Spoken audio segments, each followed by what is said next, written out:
Assalamualaikum warahmatullahi wabarakatuh. Selamat pagi teman-teman.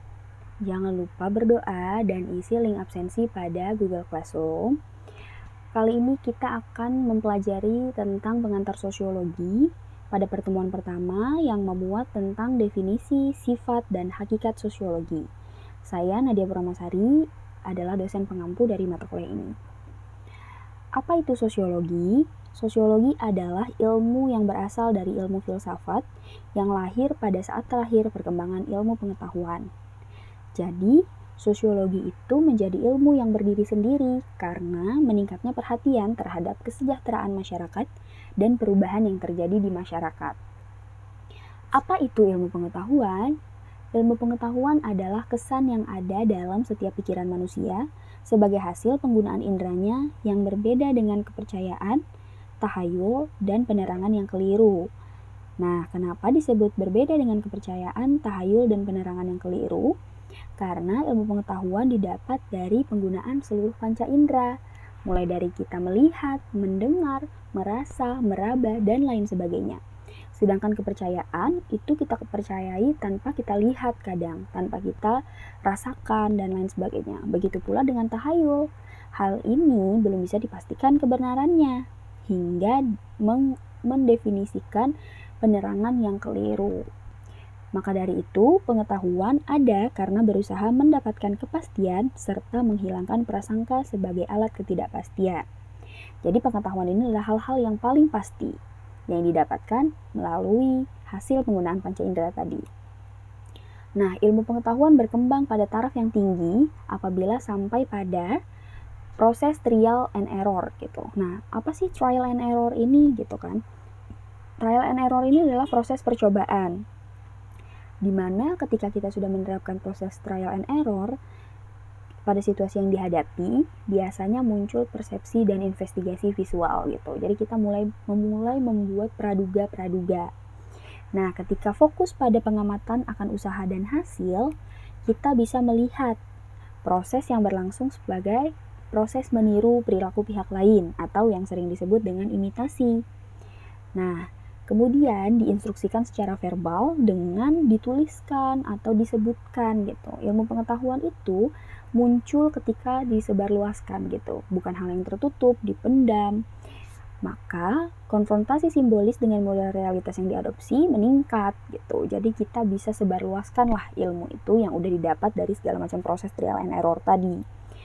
Kemudian adanya pengambilan keputusan secara kolektif. Nah, lanjut, sosiologi adalah ilmu sosial yang objeknya adalah masyarakat. Kenapa sih seperti itu? Karena sosiologi itu bersifat empiris, gitu, didasarkan pada observasi yang melirik pada kenyataan dan akal sehat serta hasilnya tidak bersifat spekulatif, gitu. Sosiologi ini ilmu yang nyata kita temui dalam kehidupan sehari-hari, gitu kan. Karena itu tadi objeknya adalah masyarakat. Siapa itu masyarakat? Masyarakat itu kita, gitu, bagian dari kehidupan. Nah, sosiologi ini bersifat teoritis karena menyusun abstraksi dari hasil observasi. Tadi kita udah lihat nih, gitu kan, menggunakan panca indera kita, apa yang kita alami, apa yang kita lihat, apa yang kita dengar. Maka kita perlu menyusun abstraksi secara runtut, gitu, pemikiran-pemikiran kita secara logis dan bertujuan untuk menjelaskan hubungan sebab akibat antara abstraksi dan observasi menuju teori. Nah, setelah itu ada sosiologi yang bersifat kumulatif gitu. Karena teorinya terbentuk atas teori yang sudah ada gitu kan. Dengan catatan-catatan, kita bisa memperbaiki teori yang sebelumnya, memperluas teori yang sebelumnya, atau memperhalus teori yang sebelumnya gitu. Ini adalah salah satu bentuk khasanah keilmuan. Sosiologi melahirkan pandangan-pandangan yang lebih luas, yang lebih menyeluruh. Hingga sosiologi bersifat non-etis, karena yang dipersoalkan adalah tujuannya yang untuk menjelaskan fakta-fakta secara analitis. Nah, setelah kita mengetahui ilmu pengetahuan, bagaimana tarafnya dan lain sebagainya, kita masuk ke manfaat hubungan ilmu sosial dengan ilmu sosiologi. Hubungan ilmu sosial dan ilmu sosiologi adalah terminologi umum untuk menyeragamkan berbagai disiplin ilmu. di mana teknik penelitian terhadap organisasi yang besar dan kompleks itu muncul gitu. Tadi kan kita hanya bahas objeknya adalah masyarakat, padahal secara garis besar masyarakat itu terbagi lagi menurut stratifikasi sosial, stratanya, pendidikannya, gendernya, dan lain sebagainya. Nah, itu dibahas di sosiologi nih, hingga pendekatan sintetis yang meniadakan analisis fragmentaris, misalnya pada penelitian yang memuat hubungan internal antara bagian di luar konteks. Lanjut, pada sudut pandang yang menganalisis masalah sosiologi dasar. Sosiologi itu nanti akan membahas tentang ketimpangan sosial, interaksi sosial, dan banyak hal yang lebih menjurus kepada hal-hal yang sosial. Terlebih ketika penelitian itu dihubungkan dari bagian per bagian, menekankan pada proses dan kemungkinan adanya perubahan, hingga memungkinkan mengadakan penelitian yang operatif dan objektif karena melihat sistem perilaku yang lebih lanjut berupa tujuan, proses kognitif simbolis, dan lain-lain. Nah, sosiologi menurut para ahli itu seperti apa sih gitu? Sosiologi menurut para ahli, salah satunya adalah William dan Meyer, menyebutkan bahwa sosiologi adalah penelitian secara ilmiah terhadap interaksi sosial dan hasilnya yaitu organisasi sosial. Seperti yang kita tahu, tadi udah disebutkan bahwa masyarakat itu tidak akan pernah berhenti bersosialisasi, tidak akan pernah berhenti berinteraksi satu sama lainnya. Proses interaksi sosial inilah yang dipelajari dalam sosiologi, dan hasilnya nanti disebut dengan organisasi sosial, di mana masyarakat itu nanti tumbuh dalam pendekatan-pendekatan yang berbeda-beda. Masyarakat dalam kelompok marginal, masyarakat dalam kelompok pendidikannya, masyarakat dalam kelompok kemasyarakatannya di lingkungan sekitar, dan lain sebagainya yang nanti akan kita bahas lebih lanjut pada mata kuliah sosiologi di pertemuan-pertemuan lain. Nah, sedangkan Van Dorn dan Lemers menyebutkan bahwa sosiologi adalah ilmu pengetahuan tentang struktur-struktur dan proses-proses kemasyarakatan yang bersifat stabil, di mana nanti juga kita akan belajar struktur gitu. Manusia, masyarakat itu memiliki struktur yang berbeda-beda dalam proses interaksi sosialnya tadi gitu. Nah, lanjut pada proses pemaknaan gitu ya, bahwa sosiologi itu punya sifat dan hakikat. Yang pertama adalah sosiologi sebagai ilmu sosial, bukan merupakan ilmu pengetahuan alam ataupun ilmu pengetahuan kerohanian. Kenapa? Karena kita mengenal metode. Nah, metode yang digunakan ilmu sosiologi mengacu pada ilmu sosial. Gitu. Sosiologi bukan merupakan disiplin yang normatif, tetapi merupakan suatu disiplin yang kategoris. Artinya, sosiologi membatasi diri pada apa yang terjadi dewasa ini atau saat ini, dan bukan mengenai apa yang terjadi atau seharusnya terjadi gitu. Jadi, sosiologi itu melihat masa ini gitu, masa sekarang. Dan sosiologi itu adalah ilmu pengetahuan murni atau pure science, dan bukan merupakan ilmu pengetahuan terapan atau terpakai yang biasa disebut dengan applied science. Nah, selanjutnya ada pada sosiologi ilmu pengetahuan abstrak, di mana sosiologi itu bukan ilmu pengetahuan yang konkret, bahwa perlu diperhatikan bentuk dan pola peristiwa dalam masyarakat, tetapi bukan wujud yang konkret gitu. Jadi unsur-unsurnya itu masih bersifat abstrak. Lanjut pada sosiologi bertujuan untuk menghasilkan pengertian-pengertian dan pola-pola umum. Nah, hal ini memperlihatkan bahwa sosiologi itu meneliti dan mencari apa yang menjadi prinsip atau hukum-hukum umum dari interaksi antar manusia, dan juga perihal hakikat bentuk, isi, dan struktur masyarakat manusia. Sosiologi itu ilmu pengetahuan yang bersifat empiris dan rasional. Nah, ciri-ciri ini menyangkut soal metode yang dipergunakannya, yang selanjutnya akan diterangkan pada bab mengenai metode-metode sosiologi yang nanti akan kita bahas di pertemuan selanjutnya. Nah, sosiologi merupakan ilmu pengetahuan yang umum dan bukan merupakan ilmu pengetahuan yang khusus gitu.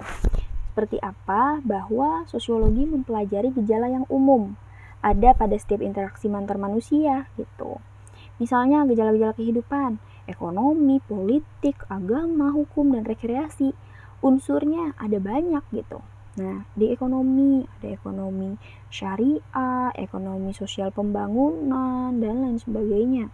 Politik juga begitu, politik nasional, politik internasional, dan lain sebagainya. Nah, jadi sosiologi itu merupakan ilmu pengetahuan yang umum, bukan merupakan ilmu pengetahuan yang khusus, karena tadi gejala kehidupannya panjang dan banyak gitu, dan berusaha dijelaskan. Jadi sebagai kesimpulan, sosiologi adalah ilmu sosial yang kategoris, murni, abstrak, berusaha mencari pengertian-pengertian umum, rasional dan empiris, serta bersifat umum. Nah, seperti yang sudah diterangkan tadi, objek sosiologi adalah masyarakat. Pengertian dari masyarakat sendiri menurut Selo Sumarjan adalah orang-orang yang hidup bersama dan menghasilkan kebudayaan gitu. Siapa di sini yang nggak bermasyarakat? Kita pasti hidup dalam masyarakat gitu. Manusia pasti hidup dalam masyarakat. Misalnya ketika kita kuliah merantau gitu kan, kita hidup dalam sebuah masyarakat baru yang mungkin menghasilkan kebudayaan baru buat kita gitu. Kita beradaptasi dengan kehidupan masyarakat di tempat baru, ngekos misalnya, ngontrak misalnya kan. Nah, proses itulah yang disebut dengan masyarakat gitu.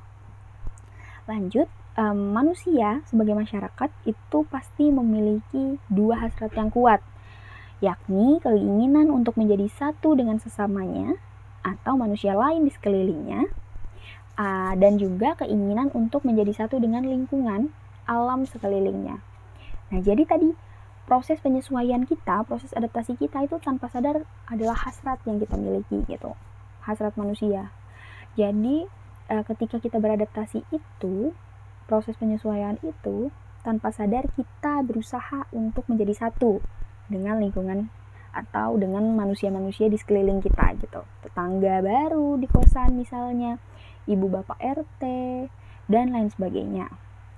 Nah, keinginan untuk menjadi satu dengan lingkungan alam dan sekelilingnya itu juga pasti terjadi gitu. Yang tadi kita nggak terbiasa dengan pola hidup gitu kan, gaya hidup, cuaca, kondisi, suhu, dan lain sebagainya, mau nggak mau harus disesuaikan gitu. Nah, sosiologi ini mempelajari hal-hal seperti ini gitu, bahwa lingkungan adalah faktor yang dipelajari dalam objek sosiologi, yakni masyarakat. Oke, sekian penjelasan pengantar pada hari ini. Ilmu sosiologi itu sebenarnya adalah hal yang dasar di ilmu sosial, dan kalian bisa belajar banyak tentang ilmu sosiologi pada buku Sosiologi Suatu Pengantar yang ditulis oleh Surjono Sukanto dan Budi Sulistyowati. Teman-teman bisa cari di internet juga. Nah, untuk pertemuan pertama kemarin, saya ingin melihat pandangan teman-teman aja dari penjelasan saya tadi. Nah, tolong dikerjakan tugas 1 yang menanyakan tentang siapakah objek sosiologi, dan jelaskan. Tadi udah banyak kali disebutkan gitu, objek sosiologi itu siapa gitu kan. Nah, jelaskan kenapa sih dia termasuk objek sosiologi. Kemudian sebutkan pengertian sosiologi menurut ahli, minimal 4. Tadi udah dikasih spoiler 2 gitu. Jadi kalian bisa tambahkan pengertian sosiologi menurut ahli yang lain gitu ya. Nah, jawab soal tersebut dan kirim file jawabannya melalui Google Classroom, dan waktunya 3 hari. Nah, nanti dikumpulkan di hari Senin. Terima kasih teman-teman, selamat belajar, semoga sehat selalu, dan sampai jumpa di pertemuan selanjutnya. Assalamualaikum warahmatullahi wabarakatuh.